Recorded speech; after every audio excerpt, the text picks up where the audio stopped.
के साथ एक और जुड़ी हुई कथा है। जब गोल्ड प्लेटिंग का काम चल रहा था, बाबा ने ये निश्चय किया कि आने वाले समय में भक्तों के लिए ये जगह कम पड़ेगी, तो कुलवंत हॉल का जो एरिया है उसको डबल किया जाए। तो उस सिलसिले में बाबा ने उनसे कहा था कि तोड़ के कंपाउंड वॉल एक्सटेंड करो। तो गोपुरम गेट के बगल में 2 पेड़ हुआ करते थे। अब अगर नया कंपाउंड वॉल बनाना है तो लोग आए काटने के लिए, तो उन्होंने कुल्हाड़ी लेकर एक पेड़ पर जब चोट मारी, धड़ाम करके बड़ी सी आवाज हुई। सब जितने कितने कर्मचारी कुलवंत हॉल में गोल्ड प्लेटिंग के काम में लगे हुए हैं, सब हक्के बक्के रह गए जैसे बॉम्ब ब्लास्ट हुआ हो। तो फिर वो घबरा गए। फिर वो इस पेड़ को हम छोड़ देते हैं, हम दूसरे पेड़ के पास जाते हैं। फिर कुल्हाड़ी पकड़ी और उस पेड़ पर जब चोट मारी, उस पेड़ से भी बम करके बड़ा शोर हुआ। तो ये जो कर्मचारी थे वो तो घबरा गए, सर ये तो कुछ गलत हो रहा है, हम इस पेड़ को नहीं काटेंगे। तो जब आश्रम के लोगों को बोला गया तो फिर मैसेज भेजा, बाबा वृंदावन में थे, बाबा ऐसी बात हो गई कि क्या किया जाए। कर्मचारी तो कह रहे हैं हम नहीं काटेंगे।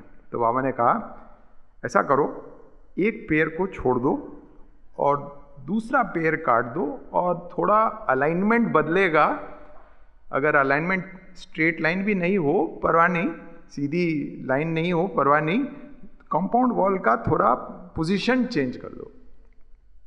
तो उसी हिसाब से कुलवंत हॉल का काम कंप्लीट हुआ। कुछ समय बाद बाबा जब आए तो हमारे बॉम्बे श्रीनिवासन जी की कथा सुना रहे थे, तो बाबा के साथ उनका जिक्र हुआ। उसी समय मदुराई से हमारे सुब्रमण्य चेट्टियार जी राम की मूर्ति लेकर आए हुए थे। तो हर साल पादुका पूजा वो प्रशांत लीला में करते थे। तो जब भी आते थे तो कुछ मूर्ति ले आते थे, तो पूजा पाठ करके फिर इधर बाबा उनको मौका देते थे कहीं लगाने का। तो राम जी की मूर्ति लेके आए थे, तो बाबा ने उनको कुछ कहा ही नहीं, कहाँ लगाए, तो बड़े उदास थे। फिर बॉम्बे श्रीनिवासन जी ये बोलते कि बाबा एक दिन जब हम बाबा के साथ थे तो बाबा ने ये बात समझाई, देखो कुछ समय पहले ये लोग पेड़ काटने लगे कुलवंत हॉल में, तो बड़ी सी आवाज़ आई। उसका रहस्य ये है, कुछ साल पहले क्या हुआ, सुब्रमण्यम चेट्टियार जी की बड़ी तमन्ना कि वर्ल्ड वाइड एक हम साधना करेंगे, जितने भी भक्त हैं हम एक वर्ल्ड वाइड ग्लोबल साधना करेंगे। लिखित जप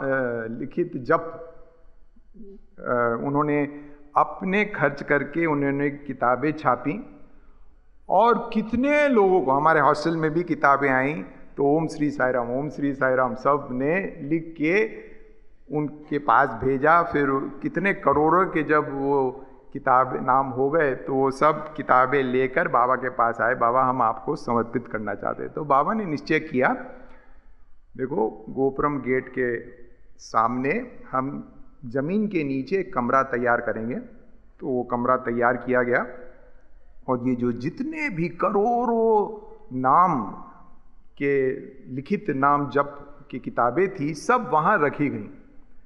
तो ये कुछ साल पहले की बात थी।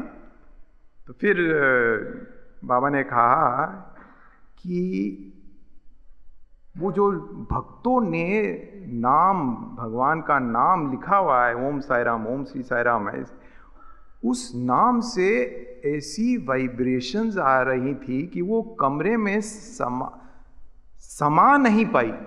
वो जो कमरा बनाएगा उसमें समा नहीं पाई। तो क्योंकि वो समा नहीं पाई, वो बाहर आकर जो 2 पेड़ थे उन पेड़ों के पत्तों पे जाके लिपट गई।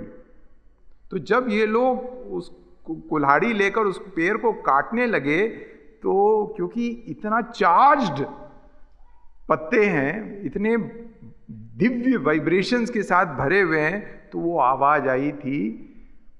तो बाबा ने कहा कि वो जो वाइब्रेशंस हैं उस लिखित नाम जप के, वो अब उसके ऊपर उस समय बाबा ने सुब्रमण्यम चेटियार जी को कहा था, एक हनुमान जी की मूर्ति लगाई गई। तो बाबा ने कहा कि जो वाइब्रेशंस अब निकल रही हैं, वो हनुमान जी उसको अब कंट्रोल में नहीं रख सकते। अगर कोई कंट्रोल कर सकता है वो रामचंद्र स्वयं हैं। तो जो तुम राम की मूर्ति लेकर आए हो, उसका इंस्टॉलेशन तुम वहाँ करो। तो ये कहानी है किस प्रकार राम जी की मूर्ति, राम लक्ष्मण सीता और हनुमान जी भी हैं, सब का इंस्टॉलेशन वहाँ हुआ।